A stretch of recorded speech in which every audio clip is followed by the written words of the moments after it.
মানে ফার্স্টবার যে বাড়ি গাড়ি কম্পিউটার ল্যাপটপ স্কুটি ফুটি না, যা যা কথা বলেছিলাম সব মিথ্যে কথা, শর্টকাটে বলছি। তার কারণ কি, ওরা যে পৃথিবীর মানে লোকের ক্ষতিটা করে, ওদের আইনিভাবে একটা প্রমাণ দরকার ছিল, যাতে পরের বার আর নির্দোষ সাথে না হতে পারে। এই কারণে ওদের মুখ থেকে আসল রূপটা দেখালাম, ওদের স্বভাব চরিত্র। আর তারপরে দ্বিতীয়বার যখন আবার ওদের সাথে দেখা হয়েছিল আইনিভাবে নির্দোষ হবার, এবার তারপরে তৃতীয়বার যখন দেখা হবে তখন আমি বলবো যে যা যা কথা বলেছিস সব পুরোটাই মিথ্যে কথা। এই যে তোরা এতক্ষণ যে ক্রাইমগুলো যে করেছিলি, যে যা যা কথা বলেছিলি সব ফোনের মধ্যে তোলার জন্যে, তোদের মুখ থেকে স্বীকার করার জন্যে। কখনো কখনো আইনটাকে নিজের হাতে নিয়ে নিতে হয়। আর আমার জানিস তো আমি এখানকার মানুষ না, আমি এটা বলে দেবো। তারপর মানে এই হয়ে গেল। এই কারণে হোস্টেলের লোকদের এই কেসটা পুরো কম। মানে সোমা যদি না পাগল থাকতো, বললাম না যে হোস্টেল লোকরা জানতো আমার মা পাগল, এই কারণে করেছিল। আর তারপর আমাকে ভগবান বলেছিল নাকি সুশান্তকে পৃথিবীর প্রত্যেকটা মানুষ, খুব কম মানুষ বাদে, সুশান্তকে পাগল প্রমাণ করার চেষ্টা করেছিল।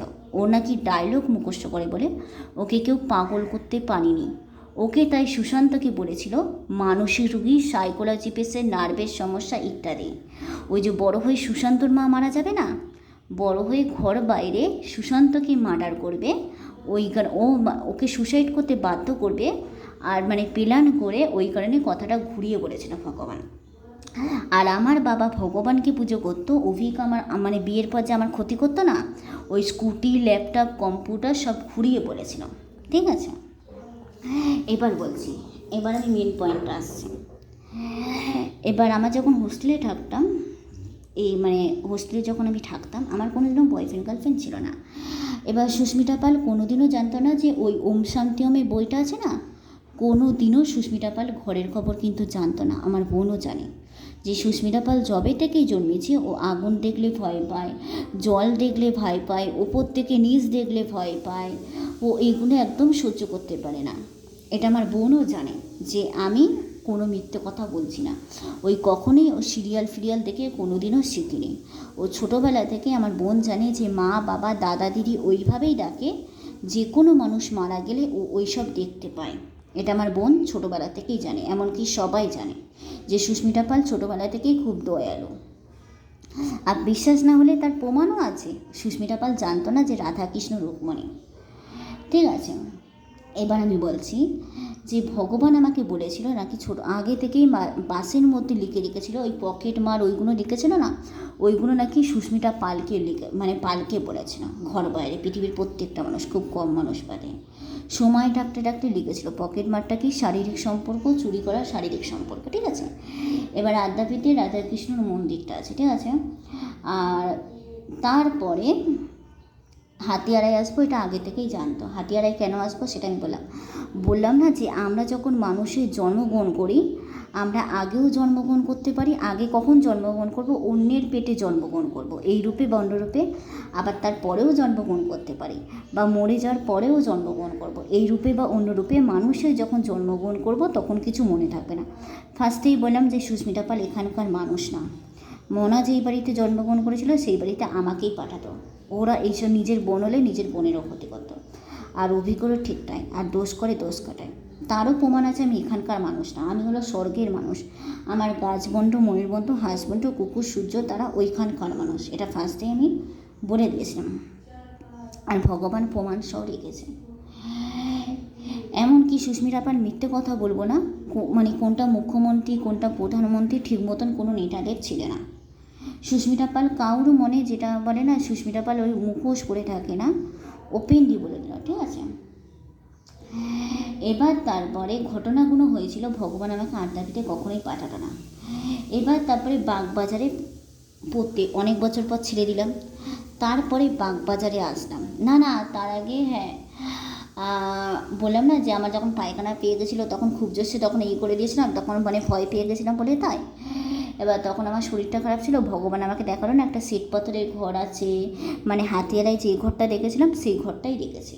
মানে আমি স্বপ্নের মধ্যে হাতিয়ারায় যেই ঘরটা দেখেছিলাম সেই ঘরেই আমি ঢুকেছিলাম। ঠিক আছে, এবার যাই হোক, কেউ হয়তো সুস্মিতা পালের কথা হয়তো বিশ্বাস করবে না, এটা বলতেই পারে যে অনেকে বলতে পারে না স্বার্থের মধ্যে আঘাত লেগেছে তো তাই প্রতিশোধটা নিচ্ছে, এটা অনেকে বলতেই পারে। কোনোদিনও সুস্মিতা পালের কোনো স্বার্থ নিয়ে কোনোদিনও কোনো সম্পর্ক রাখেনি। ও নিজের কেরিয়ার না হলে কখনোই ও বিয়ে করবে না, এটা তো সত্যি কথাই। কিন্তু কোনোদিনও সুস্মিতা পাল বলতে পারবে না কোনোদিনও ও পরীক্ষার সময় কাউকে ডিস্টার্ব করেছে, না কাউকে জ্বালিয়েছে, না বলেছে যে আমাকে একটু বলে দে, কোনোদিনও বলেনি। ও পারে না পারে নিজে চেষ্টা করেছে। হ্যাঁ, কেউ ও অনুরোধ করতে পারে, সে যদি বলে সেটা আলাদা ব্যাপার। ও নিজে চেষ্টা করেছে, এটাই হলো বড় কথা। জিততে হবে তার কোনো মানে নেই। এবার সুস্মিতা পাল পড়াশোনায় খুব ভালোই ছিল। 6 অবধি যখন পড়তাম প্রতিদিন আমি পড়া দিতাম, ঠিক আছে। এবার সেন থেকে যেগুলো পড়তাম সেগুলো আসতো না, তাই ফেল করতাম, এটা হলো সত্যি কথা। এবার তারপরে বাগবাজারে অনেক বছর পর, বাগবাজারে না, তার আগে হোস্টেলে যখন থাকতাম তারপরে বিকি আমার জীবনে এসেছে। বলেছিল বিকি তোকে ভালোবাসে। এবার বিকি যেহেতু আমার সাথে সম্পর্ক মানে আমার সাথে মানে সহ্য করতে এড়িয়েছে আমার সম্পর্ক, তাই কিসে পড়ে ওকে মিথ্যে কথা বলেছেন, ঠিক আছে। এবার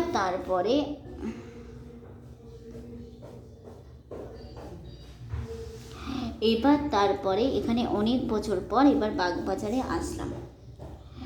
এবার বাগবাজারে স্কুলে ভর্তি হলাম। বললাম সুস্মিতা পাল তখন ঘরের খবর জানতো না, কী করে পাগল হয়, কী করে মানসিক দিকে হয়, কী করে সাইকোলজি পেশেন্ট হয়, এইসব জানতো না।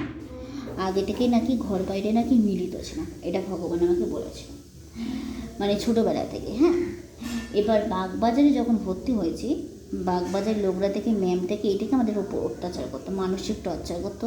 মানে বেশি করে তো মানে মেয়েরা একদম মানে পাগল করতো, মানসিক রুগী, সাইকোলজি পেশেন্ট, মানে নানা রকমভাবে আমার সাথে মানে খারাপ ব্যবহার করতো, মিসবিহেভ ব্যবহার করতো। এবার সুস্মিতা পাল তো ঘরের খবর জানতো না। সুস্মিতা পালের সাথে করেছে, এমনকি ওর বোনের সাথেও করেছিলাম, ঠিক আছে। এবার ওই কারণে তখন সুস্মিতা পাল ঘরের খবর জানতো না, ঠিক আছে। এবার তারপরে আমার জীবনে তখন মনা যেমন আমার ক্ষতি করে, ঠিক তেমন সোমাও আমার ক্ষতি করতো ফার্স্ট দিন থেকে। সোমার কোনোদিনও আমি ক্ষতি করিনি, ও আমাকে ফার্স্ট দিন থেকে আমাকে সহ্য করতে পারে না, আমার ক্ষতি করতো। সোমা পল্লবীকে পরীক্ষার সময় সাহায্য করেছিল, পল্লবী সোমাকে পরীক্ষার সময় সাহায্য করেছিল, টুকলি করেও পাস করেছে। এবার যাই হোক, এবার আমাকে ওই করেনি, এটা হলো ব্যাপার। এবার তারপরে মিথ্যে কথা বলবো না, আমাকে নিজে থেকে সৌমেনের নাম্বারটা দিয়েছিল, বলেছিল সৌমেনটাকে ভালোবাসে। আমি বলছিলাম হ্যাঁ সৌমেন, ও আমার অতীতের ব্যাপারে সবই জানি মোটামুটি, আমি যাকে ভালোবাসি পুরো সে সব কিছুই জানবে। এবার আইনিভাবে সেও সব জানে, ঠিক আছে, মোটামুটি সব জানতো। এবার তারপরে এবার সৌমেন আমাকে যেহেতু ভালোবাসতো, এটা আমি ওকে ফোন করতাম। এবার আমি বলছিলাম সৌমেন আমাকে ভালোবাসতো, তখন আমি বুঝতে পারি না, মাঠে নিয়ে গেছিলো, তখন ঘরের খবর অতটা জানতাম না যে শারীরিক সম্পর্ক করবে বলে, তাই। আর তখন এটা লাস্টের দিকে বুঝে গেছে, আর কোনো সম্পর্ক রাখিনি। এবার সৌমেন তারপরে গালের মধ্যে কিস করতে গেছিলো, কিস করেছিল কিনা জানি না, ঠিক মনে নেই, ভুলে গেছি। এবার যাই হোক, এবার তারপরে ওরও সাইকেলে উঠেছিলাম, সাইকেলে উঠেছিলাম, এটা সত্যি কথা। আর ওর আত্মীয়র বাড়িতে 2 রাত থেকেছি, এটাও সত্যি কথা। কিন্তু কোনোদিনও আমাদের মধ্যে শারীরিক সম্পর্ক হয়নি, এটা মিথ্যে কথা না, এটা সত্যি কথাই। এবার তারপরে আর ওর সাথে কোনো সম্পর্ক রাখিনি। এবার তারপরে বললাম বাপিডার অফিসটা আছে, বাপিডার অফিসের অপোজিটে আছে একটা গঙ্গার বাড়ির ওইদিকে রাধাকৃষ্ণর মন্দিরটা আছে, ঠিক আছে। এবার তারপরে ওই সব কাণ্ড করে এবার হাতিয়ারায় আসবো। বললাম হাতিয়ারায় যেই ঘরটা দেখেছি সেই ঘরেই আমি ঢুকেছিলাম, ঠিক আছে, মানে হাতিয়ারায় আমি যেই ঘরটা দেখেছি সেই ঘরেই। এইবার তারপরে হাতিয়ারায় ঠিক আমি যেই স্বপ্নের মধ্যে যেই ঘরটা দেখেছি সেই ঘরেই আমি ঢুকলাম। দেখলাম যে আমার স্বপ্নের মধ্যে যা যা ঘরের মধ্যে সিন আছে সেই ঘরেই আমি ঢুকেছি। যে তখন আমি বুঝলাম না, ভগবান আমাকে এত দূর এখানে এনেছে। এবার তারপরে হাতিয়ারায় আসলাম। এবার হাতিয়ারায় আসার পর ঠিক আছে, হাতিয়ারায় আসলাম। আমাকে বলেছিল হাতিয়ার লোকটা নাকি আগে থেকেই নাকি সব জানতো, আমাকে ভগবান বললাম যে ও সত্যি মিথ্যা যাচাই করতে। হাতিয়ার লোকটাই যাচাই করছিলাম। কী হয়েছে, 10 পয়সা নিয়েছে বলে কী হয়েছে, এটা গরিব মানুষ, যেটা সুস্মিতা পাল করে সেটা অস্বীকার করে না, ঠিক আছে। এবার হাতিয়ার লোকদের যাচাই করছিলাম, ঠিক আছে, কে সত্যি কথা বলে আর কে মিথ্যে কথা বলে। যে হাতিয়ারের ঘরের সামনে যা যা সিন ছিল পুরোটাই নাটক সাজানো ছিল, অমন করে ওদের যাচাই করছিলাম। এবার তারপরে ডাল্লাবে, হ্যাঁ তার আগে বাবা আমাদের দুই বোনের সাথে শারীরিক সম্পর্ক করতে না, বাবা দুই বোনেরকে যাচাই করছিল, কোনোদিনও আমাদের দুই বোনের সাথে শারীরিক সম্পর্ক করেনি। এটা সত্যি কথা, এটা মিথ্যে কথা না। আর তারপরে আমার ডাল্লাবে একটা ছেলের শরীরে কী থাকে, ও মানে ভেতরে যে একটা ছেলের শরীরে কী থাকে, আমাদের দুই বোনের সামনে অমন করে বাবা ছিল। এবার বাবার ওপর আমি রেগে গেছিলাম, ঠিক আছে। এবার আমাদের দুই বোনের সাথে কখনোই বাবা শারীরিক সম্পর্ক করেনি, আর কখনোই আমাদের এইসব কথা বলেনি, কী করে শারীরিক সম্পর্ক হয়, কী করে মা বাবা হয়, কী করে সন্তান হয়, এইসব জানতো না। সুস্মিতা পাল তো জগৎ সংসার দুনিয়া তখন কিছুই দেখেনি, এবার তখন এটা জানতো না। এবার তারপরে আমি মানে এটা সুস্মিতা পাল জানতোই না, ঠিক আছে, মেন হলো এটা। এবার তারপরে কি হয়েছিল মানে যাই হোক, এবার তারপরে আমি এবার মানে মিথ্যে কথা বলবো, আমার এত হাসি পাচ্ছে না সত্যি কথা। এবার তারপরে আমার মানে বলছি,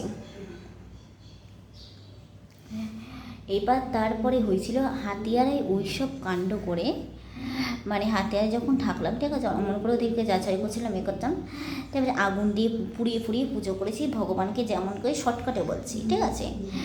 এবার বাবা মানে বাবার টাকা বোন না বলে নিত, এটাও সত্যি কথা, এটা মিথ্যে কথা না। বাবাকেও মারতো, আমাকেও মেরেছিল বোন, ঠিক আছে, এটা মিথ্যে কথা না। এবার সুস্মিতা পালের তখন ভুলটা হয়েছিল, তখন ছোট ছিলাম, অতটা অভিজ্ঞতা হয়নি, এটা মিথ্যে কথা না, এটা সত্যি কথাই। এবার বোন বাবাকেও রেগে গিয়ে ঠাসিয়ে গালের মধ্যে চড় মেরেছিল, ঠাকুর ভেঙেছিল, এই করেছিল, ঠিকই তাই। এবার তারপরে মানে আমার ওপরে করেছিল আর ওর ওপরও করেছিল, ঠিক আছে।